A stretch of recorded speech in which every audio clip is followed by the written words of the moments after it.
Hi, I'm Austin Zimmerman with Sawblade.com, and in this video I'm going to show you how to properly measure out your bandsaw blade length. Before starting, make sure that you're wearing gloves and eye protection. Today we're going to need a tape measure and a marker.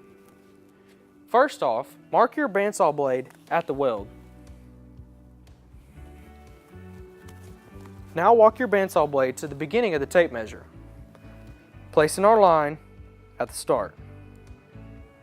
Walk your blade down the tape measure until the mark is back on the ground.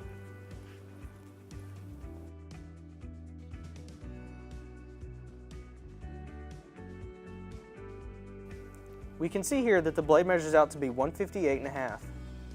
I hope that answers your questions on how to measure your bandsaw blade. For more instructional and technical videos, log on to www.sawblade.com. I'm Austin Zimmerman, and thank you for watching.